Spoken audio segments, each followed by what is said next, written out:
भगवान का पार्षद बनने की लालसा से की गई भक्ति भी निस्वार्थ भाव में आती है। आप लोग क्या कहते हैं इस पे? आप लोग क्या रियलाइजेशन है? हाँ, यही तो लिखा हुआ है यहाँ पे, निस्वार्थ नित्य युक्त। नित्य युक्त का मतलब है कि वह मेरा नित्य संयोग चाहते हैं। This is affection, this is also mood off separation. Can you catch this point? यही तो विरह भाव है ना,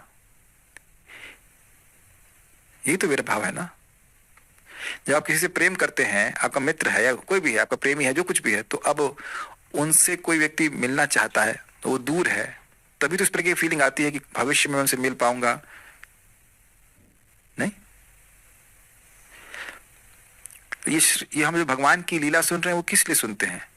अर्जुन कितने प्रेम, कितनी आत्मीयता से भगवान की सेवा कर रहे हैं, तो क्या ऐसी लालसा हमके मन में नहीं आती कि हम भी भगवान से इस प्रकार से प्रेम कर सकें? तो भगवान के पार्षद बनने का मतलब केवल ये नहीं कि गॉगल्स लगा के भगवान गॉगल्स लगा के भगवान के संग घूमेंगे। होता है ना कि कोई मंत्री के संग ब्लैक कैट कमांडो की तरह रिंग डिंग डिंग करके घूमते रहेंगे, नहीं। पॉइंट है, भगवान के पार्षद बनने का मतलब है कि भगवान का प्रेम से भरा हुआ पार्षद बनने के लिए स्प्रिया होनी चाहिए। भगवान के साथ तो हम लोग हैं, भगवान तो इधर में बैठे हुए हैं, लेकिन प्रेम नहीं है, इसलिए भगवान का अनुभव नहीं हो रहा है। तो ये वही बात है, भगवान का प्रेम से भरा हुआ पार्षद बनकर भगवान के पास जाता है। वह श्रीमद् भागवतम के श्रवण से होता है, भगवत गीता के श्रवण से होता है। Like that. उत्तर हो गया आपका?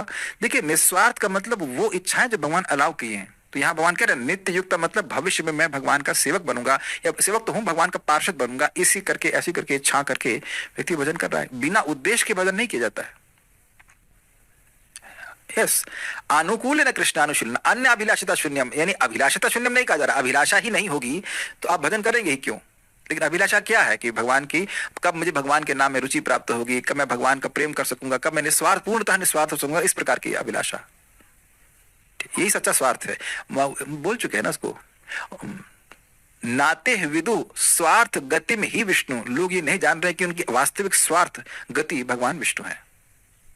तो ये सच्ची बात है, भगवान के चरण कमलों की प्राप्ति करना, भगवान का पार्षद बनना, ये निस्वार्थता है।